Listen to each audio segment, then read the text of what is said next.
Astăzi vom modifica mașina doar cu produse cumpărate de pe Temu. Și am și o surpriză pentru voi, am vorbit cu cei de la Temu să vă facă și vouă un cadou. Dacă descărcați aplicația cu linkul din descriere, veți primi un cupon de 485 de lei. Așa via și vi bagă vouă în buzunar să vă cumpărați ce vreți voi. Și dacă folosiți codul care apare aici pe ecran, nu numai că puteți să vă cumpărați ce mi-am cumpărat și eu la o mare reducere, puteți să vă luați ce vreți voi, deci primiți un mare cod de reducere pe care puteți să-l folosiți. Comanda va ajunge și repede, aveți și timp de retur 90 de zile, deci afacere tată, fiți smart că eu vă învăț lucruri bune aici. Acum ce trebuie să facem? Trebuie să mergem acasă la calculator, să comandăm produsele și să așteptăm să vină. Așa că haideți cu mine să vedem ce produse alegem pentru mașină. Bun, ne-am pus la birou, scuzați fundalul din spate, nu sunt acasă, filmez altundeva, dar nu e asta problema. Hai să ne uităm la ecran să vedem ce avem aici.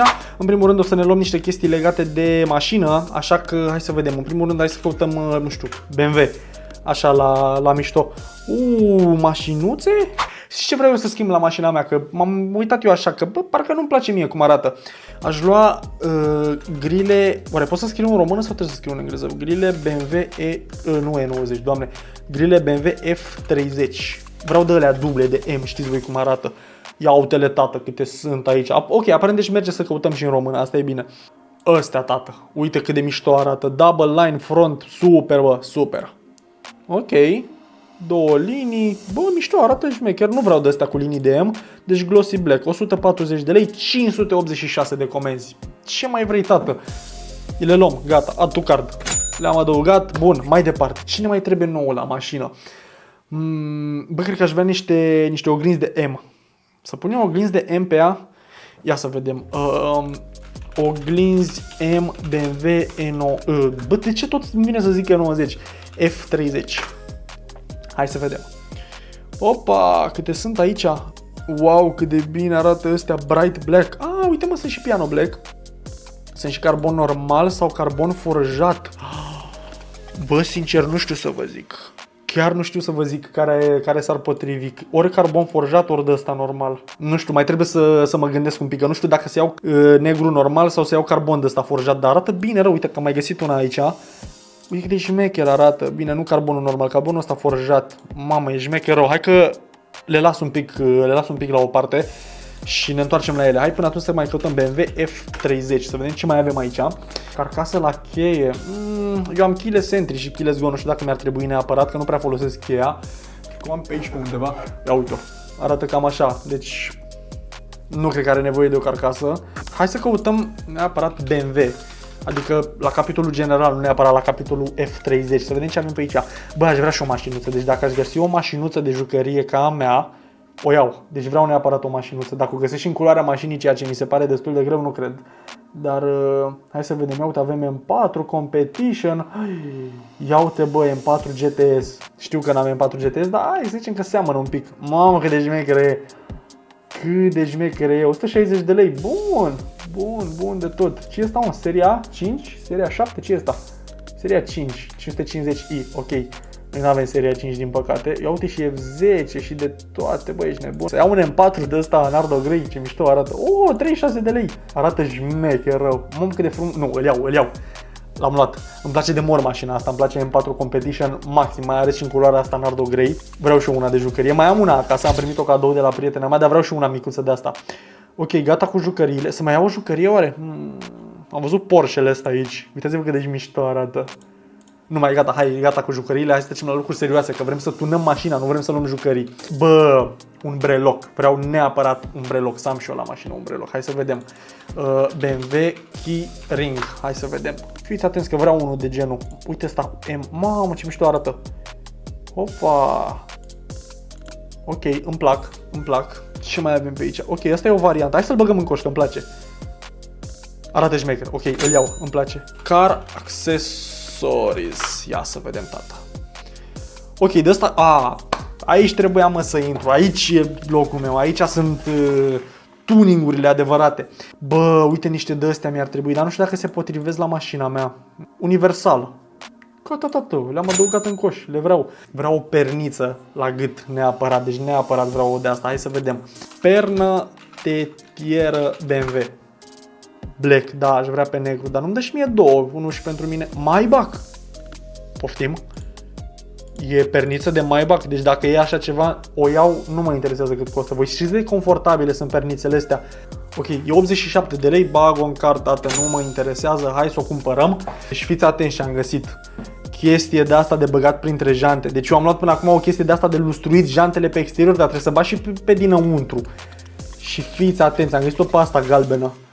Ok, pare ușor de folosit. Cred că o bag în coș. Oh, stați așa, stați că m-am răzgândit, o vreau pe asta acum. Mamă, deci nu știu ce să aleg, sunt atât de multe și toate arată, nu știu, arată bine, efectiv, vrei să le cumperi pe toate. Bă, uite, cred că asta e mai ușor de folosit, că e mai... Dar nu, asta e mai lungă, nu știu pe care să o iau. Asta... Bă, chiar nu știu, sincer să fiu. Hai că o iau pe asta, că pare așa mai mare, e și mai scumpă un pic. Deci o vreau pe asta pe gri, o băgăm și pe asta pe card. Și fiți atenți, ca să nu ziceți că sunt eu om rău, am luat și pentru prietena mea ceva. I-am luat un set de gene și niște de-astea de make-up, pentru că pe Temu practic poți să găsești orice și știu că are nevoie și mereu rămâne fără. Așa că o să-i fac eu un cadou, sper să-i placă, nu o să-i spun până nu ajung, deci chestiile astea se vor duce către ea. Dar dacă tot luăm chestii pentru noi, pentru mașină de pe Temu, putem să luăm și pentru make-up. Hai să plasăm comanda și rămâne să așteptăm produsele, să le desfacem și să le punem pe mașină, așa că revenim când ajung. O nouă zi, ne-a ajuns și comanda de pe Temu în sfârșit, o avem aici în portbagaj. Hai să deschidem și noi portbagajul cu stil, dacă tot ne permite dotarea. Ia uitați aici coletul. Hai să-l desfacem și să răsturnăm aici în bagaj absolut tot. Și dacă tot ai ajuns să te uiți până aici, apasă și tu pe butonul ăla de subscribe, că uite și tu ce urât arată tabelul ăsta de aici din față. Hai, vă pup! Mai de capul meu câte sunt! Ok, hai că astăzi desfacem cadoul de la Temu. Să vedem ce am primit aici. În primul rând, hai să o luăm treptat. O luăm cu cutia cea mai mare. Ok, aici cred că sunt grilele de M. Da, 100%. Ia uite-le. Opa! Da, mă, piano black, fix cum am vrut. Bă, dar cât de mare e! Uitați-o, stai să o scot și pe cealaltă. Asta o punem aici. Da, mă. Hai cu ele în față să vedem dacă se potrivesc. Ia veniți după mine aici. Ăstea o să vină ceva de genul... Uite...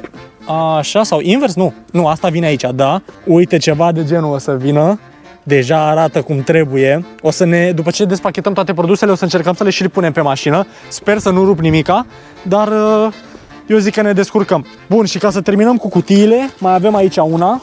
Hai să vedem ce am primit aici. Aici cred că sunt oglinzile. O să vă las pe ecran fiecare produs ca să vedeți și voi ce am cumpărat.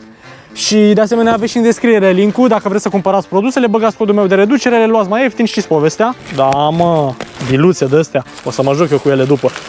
Ia uite ce frumos sunt ambalate, tată, să nu se zgârie. Ia mă cum arată și astea tot piano black.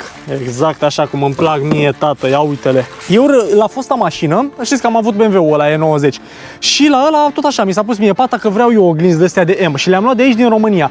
Știți cât m-au costat? Deci capacele de oglinzi, nici măcar să zici că erau originale sau ceva. 220 de lei am dat pe ele aici din Târgu Jiu. Deci mie mi se pare asta o mare țeapă și până la urmă asta face toată lumea din România care vinde produse auto. Le ia de pe Temu și le vând aici exagerat de scump, de 2 sau de 3 ori mai scumpe. Cealaltă oglindă e aici. Hai să o vedem și pe asta, să o desfacem din folie. Ia uite-le, tată. Hai să vedem și astea dacă se potrivesc la oglinzi. Din câte știu eu ar trebui să se potrivească. Dacă o pun... Opa, nu. Care e, mă? Stai că nu știu cum să o pun. Așa. Deci asta o să vină aici. Ok. Bun, bă, se potrivește 100% pentru asta. Îmi place că au și clipsurile. Deci nu o să avem probleme la montat. Să sperăm că nu rupem vreun clip sau ceva. Ce mai avem pe aici? Hai să le luăm în ordine. Da. Asta am așteptat eu de foarte mult timp. Perna de la tetieră, de Maybach. Și ce sunt eu foarte curios, să văd dacă se compară. Pentru că eu am mai condus Maybach. Ați văzut aici pe clip pe canalul meu că am condus acel GLS Maybach. Și neapărat vreau să văd dacă se compară. Hai să deschidem. Văd că scrie aici Mercedes-Benz. Deci mai știi, poate și ăștia de la Maybach tot de pe Temul ăia, cum ar fi. Asta e. Asta e, vă zic eu. Mamă cât de moale e. Păi, ești nebun, deci nu mă așteptam la așa ceva. Uitați-vă și voi cât de moale e. Nu știu cum să vă descriu pe cameră, dar e efectiv... Mamă, da. E fix ca aia de Maybach. Nu știu cum au făcut-o să se potrivească așa bine, nu știu dacă e chiar originală. Văd că are sigla de la Mercedes și dacă mă uit aici ce scrie, uitați. Maybach Headrest. Deci, mi se pare tare. Hai să o punem pe mașină să vedem cât de confortabilă este. Da, mă, băi, deci e fix ca aia de la Maybach, vă jur. Deci vă jur că este fix ca aia de la Maybach, nu se simte nicio diferență. V-am zis, mie asta mi se pare cea mai confortabilă pernă pe care am stat vreodată. Deci, wow. Wow, cât de bine se simte. O să o las aici pe mașină pentru că e genială. Mă oftic acum că n-am luat două, dar e ce trebuie. Asta clar rămâne pe mașină, că îmi place. Și acum, probabil, unii dintre voi o să ziceți, du-te bă, că nu e bună, că ai luată de pe Temu. Deci, facem în felul următor. Știți că eu de obicei nu vă recomand prostia, adică nu vă zic, hai luați aia doar așa pentru faimă sau ceva. Comandați-vă pernița asta dacă vreți ferne pentru tetieră și dacă nu vă place, eu îmi șterg canalul de YouTube. N-ai voie, n-ai cum să spui că nu-ți place așa ceva, e atât de confortabilă, zici că e efectiv ca aia de Maybach. Deci mergeți pe mâna mea. Ia uite ce avem aici. Uite mă mașinuța, mă, e M4 de jucărie. Băi, cât de mișto arată. Hai să desfacem cutia să vedem. V-am zis când am comandat produsele că eu mai am unul acasă pe care l-am primit de la iubita mea și îmi place foarte mult, l-am pus pe birou, dar vreau să-l am și pe ăsta mai micuț așa. Mamă, Nardo Grey, fiți atenți cât de mișto e. Ia uite-l, tată. Stai că e prins aici. Are șuruburi. N-am luat o șurubelniță cu mine, dar vi-l arăt așa. Bă, se deschide și ușa aici, nebun. Ia uite, tată, se deschide ușa aici, nebun la cap. Băi, cât de frumos arată. Din păcate n-am șurubelniță să-l desfac de aici de jos. Da, jmecher, ăsta o să vină fix pe birou acolo în față, lângă colecția mea de mașinuțe. Frumos, frumos. Hai să-l punem aici deoparte să vedem ce mai luăm. Ăștia, ce naiba să ăștia, frate? Bureței? Ce sunt ăștia? Da, bureței de make-up. Bureței de make-up, pare ok. I-am luat pentru prietena mea pentru că am zis să fac și eu un gest frumos. Sper că o să te ajute la treaba ta. Hai să-i punem deoparte. Ce mai avem pe aici? Hai să le dăm la o parte. Punem și cutia asta. Ce avem pe aici? Ăsta. Mamă, ăsta e brelocul, tată. A venit brelocul pe care l-am comandat. Hai să-l desfacem, că-s curios cum arată. Mamă, ce-mi place să desfac pachete, deci m-aș putea obișnui cu asta. Bă, cât de frumos e! Uitați-vă și voi ce mișto arată cusăturile astea de M. Șmecher rău. Hai să vedem dacă pot să-l pun la cheie. Ia-o-o, tată. Cum arată, bă? Bă, ce șmecher e! Uitați-vă ce mișto cusăturile astea de M. Nu știu dacă se văd, dar arată foarte șmecher și acum uitați-vă cum arată cheia, tată, altceva. Bine, eu am cheile Sentry și cheile Go pe mașină, nu o să folosesc cheia foarte mult, dar altceva arată când o pui și tu pe birou cu ăsta de M. Ăsta o să vină frumos în buzunar. Hai să închidem și ringurile astea. Hai să luăm cutia asta, că nu știu sincer ce e aici. E o cutie neagră, nu? Praful de zâne?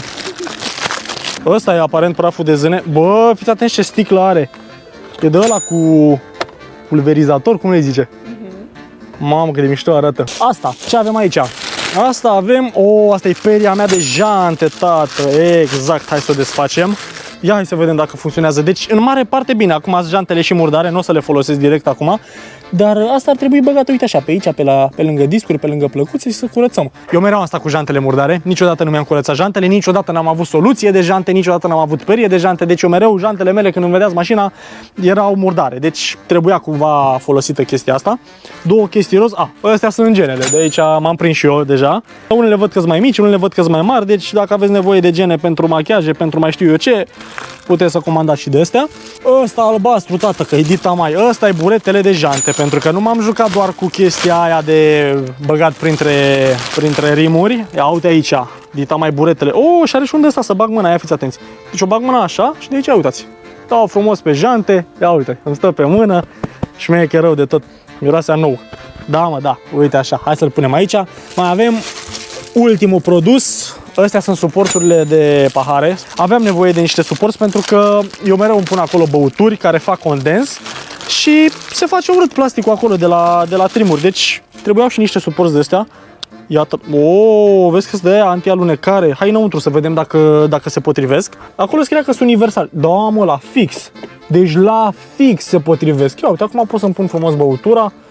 Băi, ești nebun, deci n-au un milimetru spațiu. Eu nu știu cum naiba l-au făcut. Că acolo scria că sunt universale. Oare toate mașinile au cup holderele la fel? Foarte tare. Și acum, uite, tată, pot să-mi pun și eu aici chestiile. Uite, pun dinozaurul ăsta aici, altceva și nu mai am și o mașină murdară. În sfârșit. Deci, pe viitor, trebuie să mai apelăm la Temu pentru că mai am câteva chestii care trebuie rezolvate prin interior. Hai să încercăm să vedem dacă putem să punem grilele și cu oglinzile astea, să vedem dacă reușim sau stricăm mașina. A few moments later. Ok, deci tot încerc aici să găsiți clipsurile de la grilă. M-am uitat pe YouTube la niște tutoriale, dar ziceau că aici sus ar trebui să ating cu mâna clipsurile, dar eu nu le găsesc. În nicio parte nu găsesc clipsurile astea de care să apăs și să scot grila. Deci mi-e frică că rup clipsurile și după aia intru la alte cheltuieli. Deci cel mai bine cred că le ducem la un service ceva, să mi le schimbe niște băieți pentru că eu nu mă pricep și cred că le rup. Dar oricum arată într-un mare fel, adică e altceva, numai să scap de cromul ăsta de aici. Astea Piano Black sunt mult mai frumoase, numai că am eu două mâini stângi și decât să rup mașina în două, mai bine să le facă cineva care chiar se pricepe. Am plecat către service, că v-am zis, decât să stric eu ceva, mai bine mergem pe sigur. Am vorbit acum cu cineva, ne așteaptă la service să schimbăm chestiile astea. Altceva cu pernița asta, deci uitați-vă și voi ce confortabil merg. Deci de când am plecat din locația aia, efectiv merg numai cu capul pe spate. Deci eu înainte nu conduceam așa, eu înainte stăteam ceva de genul așa. Acum altceva, tata, avem Maybach în BMW. Ce-ți mai trebuia mai mult? Bun, ne așteaptă băiatul la service să schimbăm chestiile astea de pe față, să schimbăm grilele și oglinzile. Pentru că, v-am zis, i-am explicat situația că eu nu mă descurc și decât să rup ceva, mai bine să mergem pe sigur. Deci revenim de la service. Hai, vă pup! Bun, am luat și mașina în sfârșit de la mecanic. Scuze că a durat, n-am mai filmat în seara aia pentru că se făcuse foarte târziu, a rămas și fără baterie la cameră, nu mai aveam chef de nimica. Așa că am zis că mai bine aștept să vină ziua să vă arăt detaliile mai frumos, să se vadă mai clar. În primul rând am reușit să punem grilele pe față, care arată foarte, foarte bine. Nu mai suportam cromul ăla pentru că mi se părea că îi taie un pic din sportivitatea mașinii. Bă, astea îmi plac foarte mult cum arată, Piano Black. Se prezintă altfel mașina, să vedeți când o să apară și bara de M. Avem și oglinzile de M, tot așa Piano Black, care se potrivesc de minune cu grilele din față, mai ales și cu culoarea asta, pentru că nu e așa o discrepanță foarte mare între ele. Deci mi se pare că arată foarte bine și pe partea aia. În rest, ăstea deja le-am pus pe clip, avem brelocul de M care arată foarte fain. Pernița pe spate care e foarte confortabilă, domne, adică toată lumea care a urcat în mașină m-a întrebat cel puțin o dată de unde am luat-o. Așadar, sper că v-a plăcut clipul, eu am fost Alexandru Cătălin, ne vedem la următorul episod, salut!